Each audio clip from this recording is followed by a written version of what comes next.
Good morning, good evening, or good night, wherever in the world you are. Hope you are having a good day, and welcome to your Nottingham Forest news and videos, I guess, really. Not too much news on Nottingham Forest today, so what I wanted to do was do a review of the players that we have signed. There's been a lot of talk in the media about Forest have gone too excessive.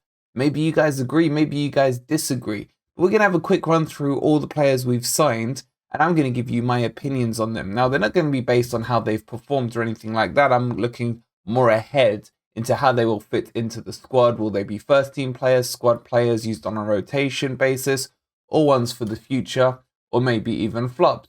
We will see. So we'll get into that today. If we could start, as always, guys, with a nice little like on the video.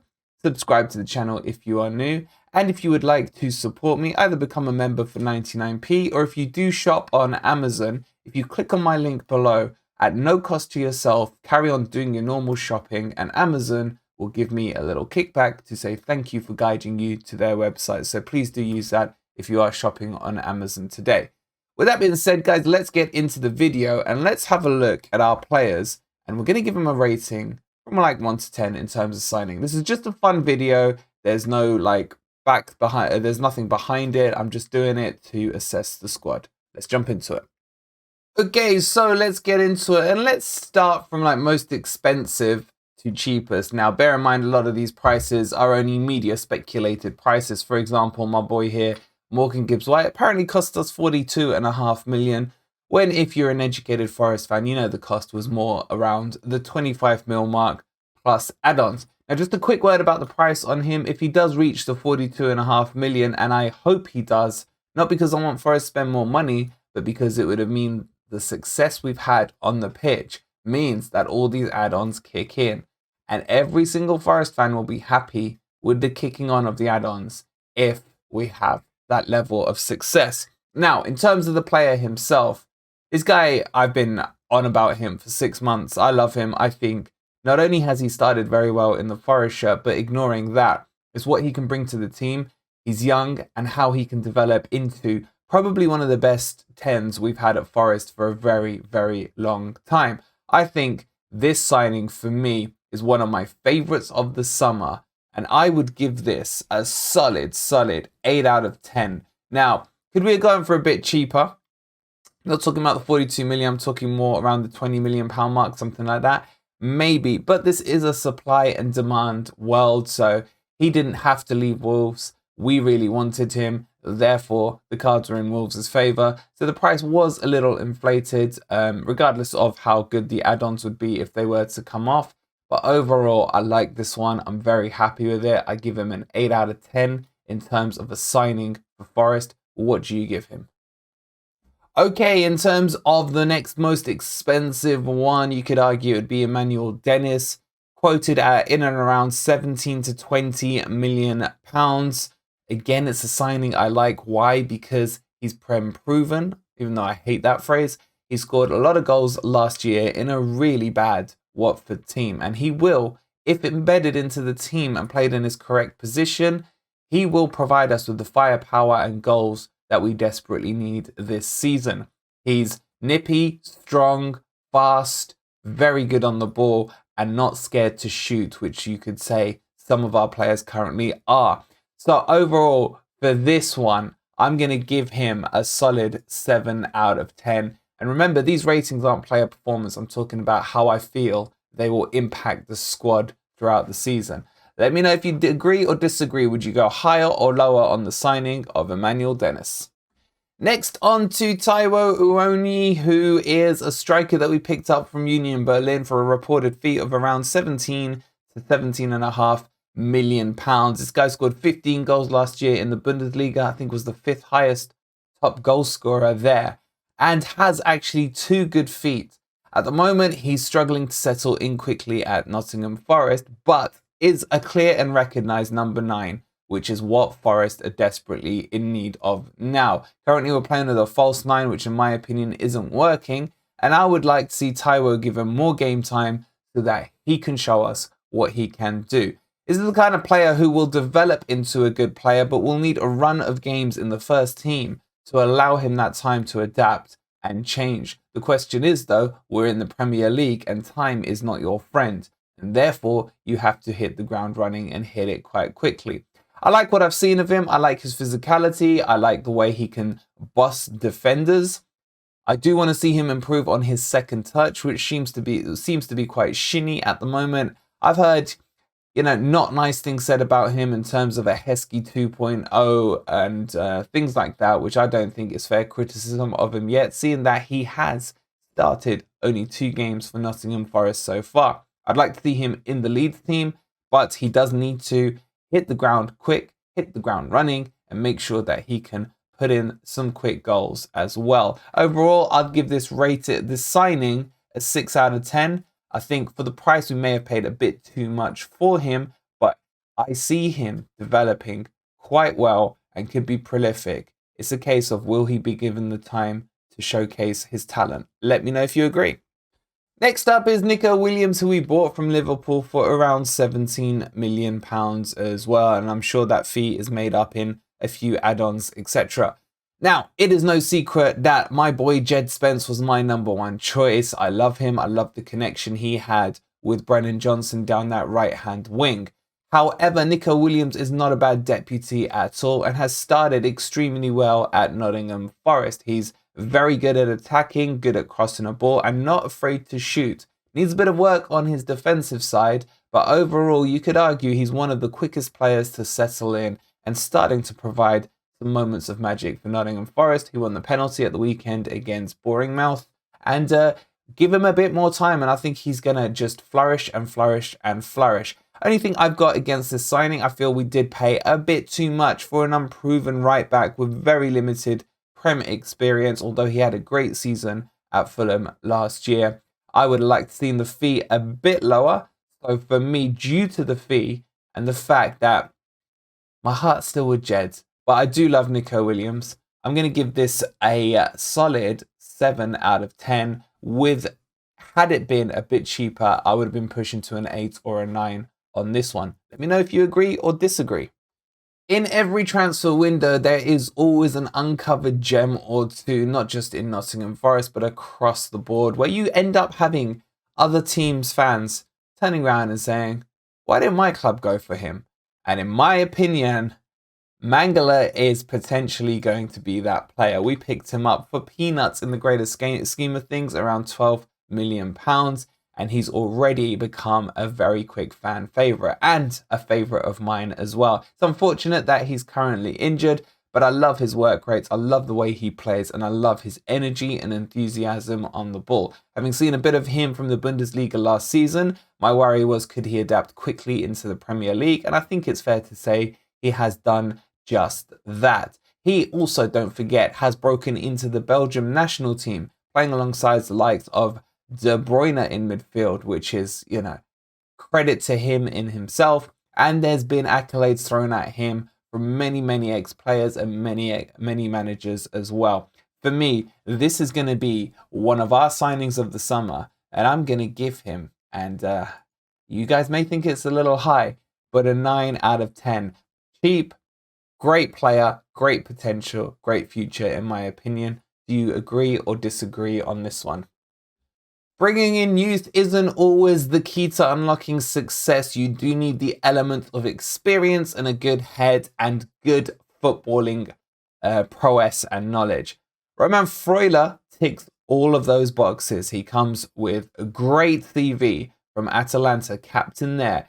He's a great ball player. He's the conductor, as they call him, and is belovedly nicknamed, and has many games of Champions League experience as well. For me, this is a very important signing for Nottingham Forest in a midfield that lacks, that top level of being able to feed a pass in and everything like that. Freuler is going to be that guy who will unlock and link the play between the midfield and the attackers, as well as the defense as well. A very accomplished and complete player who can cover for the fullbacks as they bomb forward. He knows how to feed the ball in and has a great cross and will chip in with the odd goal or two. Only thing for me is obviously he's a little old. I know that contradicts what I said about experience, but at 30 now, the pace of the Premier League may prove a little bit too fast for him. As we saw in the Man City game, our midfield was overrun. to which he was part of. But in your everyday kind of a non-human, your more human, should I say, matches where we're not playing Man City, this guy will dominate the midfield. And I can't wait to see him get a run of 4 or 5 games in the Forest team to really showcase his skills as well. Good for the price we paid.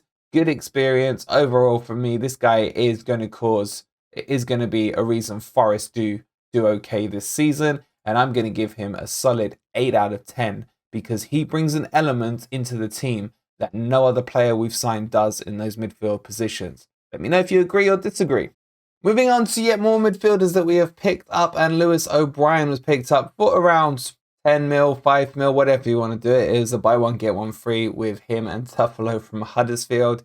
But what a signing he has been, and the potential he brought is unreal. This guy caught my eye a lot in the Championship last season. I feel he was one of the best midfielders in the league. The question was always, could he step up a division into the Premier League? And in my opinion, he has the character and the determination to do so, and already has proven that in the first 5 games he played at Nottingham Forest. He was clearly a loss to us. I don't know why he didn't start against Bournemouth, but it is what it is. And for me, with the price we picked him up for, with how much the Huddersfield fans were crying when they lost the likes of O'Brien, this guy for me is probably one of the standout signings that we have made. Because of his price, because of what he's already offered, because of his attitude as well, I'm going to give this one a 9.5 out of 10. It ticks every box in my opinion, and he's going to be a huge, huge asset to Nottingham Forest. Maybe you guys think it's a little high. Maybe you'd go 10. Let me know down below. Julien Biancone, or Biancone, depending how French you want to make him sound, is a right back that we picked up. One of our, I think it was our first signing actually early on in the transfer window, picked up for about 4 or so million euros. He has a lot of potential, still very young, and I would like to see him play in the Forest team. I was impressed with what I saw from him in pre-season, the games against Coventry, etc. But he just hasn't been given a run out at all during this season. I think he is potential more looking ahead rather than at the current team, but I would like to see him bedded in. I watched him live at the Man City game when he came on. Yes, the game was dead, but he seemed to shore up the defence and brought balance to that right-sided centre-back position. I like his versatility as he can play as a right wing-back as well, so he will offer a lot to the club. For me, he needs to be given a chance in the team because he has proven that he has some good attributes that could benefit Nottingham Forest. But overall, I will have to give him a 7 out of 10. Oops, as that number is, apologies, in the wrong place. But let me know if you agree or disagree with this one. Harry Toffollo was part of the 2-for-1 deal with Lewis O'Brien coming in at left back after the weird medical stuff that happened with Omar Richards. Overall, he hasn't done anything too bad, but he was never a top priority for me coming in to the team. And especially with the likes of Ren and Lodi now in, I feel that Toffollo will be spending a lot of time sitting on the bench and looking up and admiring how well Lodi is going to be playing. Overall, I don't know if he was anywhere near my shopping list when we looked to buy him. I liked Richards and I liked Lodi. I feel that that will be the hierarchy, Lodi, then Richards, then Toffollo. But he will be a good squad player, and overall, he just doesn't excite me too much. I know he's split the fan opinion quite a bit, but for me, now that we've got the cover we need to have there, can't see too much use for him throughout the season. Nothing against him. I think he's a nice guy and does perform when he comes onto the pitch, does what he needs to do, although there are a few mistakes in him, as I've pointed out in previous videos. I'm just going to give this one a 5 out of 10 for the signing. Bit harsh, I know, but let me know if you agree or disagree. Picking up Kouyate on a free signing is a very good bit of business for Nottingham Forest. The 31, soon to be 32-year-old is versatile and can play as a CDM or a centre-back.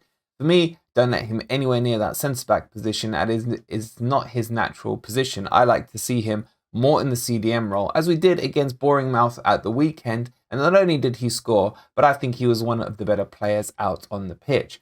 Anytime you do business on a free transfer doesn't necessarily mean you're getting a good player, because there are signing on fees, there are inflated wages, etc. But the experience he brings from being in the Premier League is only going to help those around him. And he's very commanding on the pitch. You could see examples on that on Saturday, where he was talking and making orders and trying to organize people around him. So leadership qualities is one of the things he will bring in a team that is lacking, in my opinion, in a lot of leaders on the pitch. Overall, I'm pleased with this one. Does his legs hold up for 90 minutes? Can he sustain a long run in the team? I don't think so. I think he'll be more of a squad player going forward. But free is free and the experience is priceless. I'm going to give him a 7 out of 10. The most controversial signing of Forest summer has no doubt been Jesse Lingard, with everyone and their dog wanting to talk about him. The fees, the wages, did he come for the money? Did he do this? Did he do that? Or did he do the other? I'm not interested in that. I'm more interested in what he can offer on the pitch, as I am sure all the Forest fans are as well.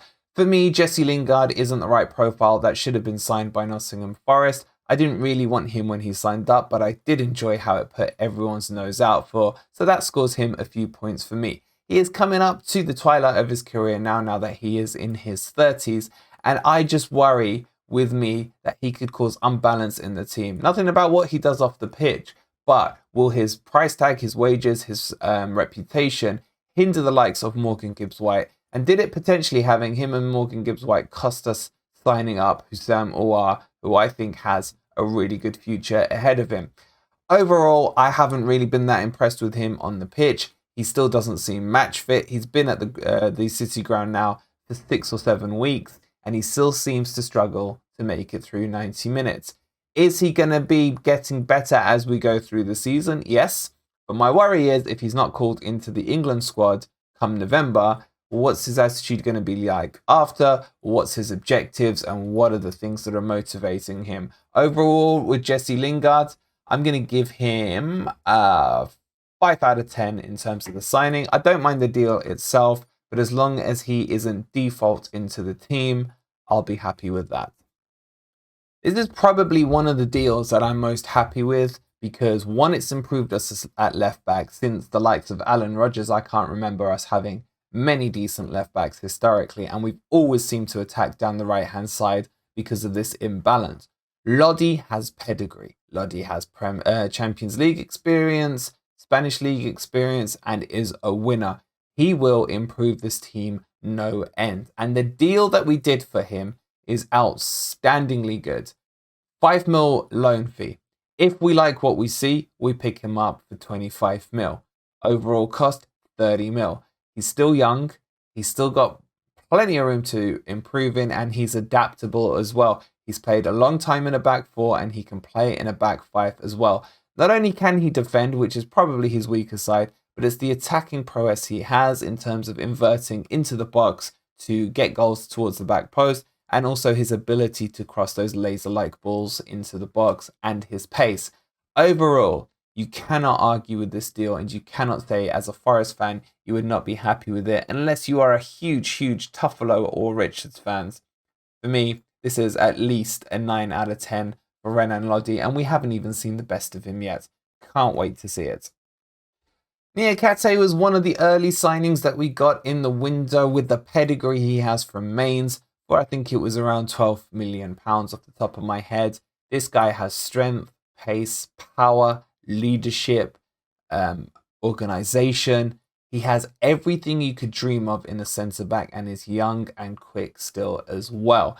We saw great things from him in the West Ham game when he absolutely bullied our old boy Antonio.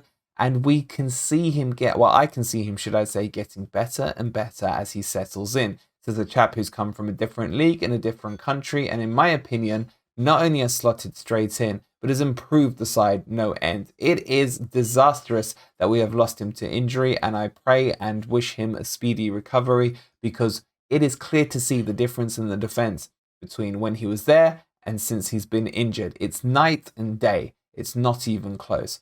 So for me, this guy is my signing of the transfer window, and I'm going to give him a full 10 out of 10. This guy is going to be immense, and you guys better agree with me. If you don't, it's fine. Everyone is entitled to their own opinion. But out of all these ones, what would you rate Niakhate as in terms of your signing out of 10? Let me know in the comments down below. And Dean Henderson has come in on loan from Manchester United and has started like a house on fire with great games, great saves, saving Forest a lot of points, especially in the West Ham game, the Everton game, etc. And also making some scorelines look more respectable than they should have done as well. This guy is one of the best keepers in the Premier League, if not the best keeper that England currently have. However, I am not pleased with the no option to buy loan. There was talks of it at around 20 million when we were looking to sign him.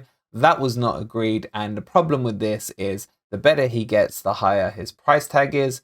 The worse he plays, yes, the lower his price tag becomes, but the less appealing he becomes for us to sign him. And at the end of the season, will his head be turned back to Manchester United? It is hard to tell. So in terms of the player himself, I've got no problems with him. I think he's one of the best signings we've had, definitely top 3 or 4. In terms of the structure of the deal, though, this is what brings the rating down for me, and I'll bring it down to a 6. I hope that makes sense.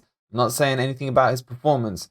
I just would have liked to see an option to buy tagged along to it, even if it was 30 mil. Even if it was 30 mil, I still think that would have been acceptable. You look at how much Arsenal paid for Ramsdale as well, as about 30, 35 mil. That's the cost of good, young, going keepers in this day and age.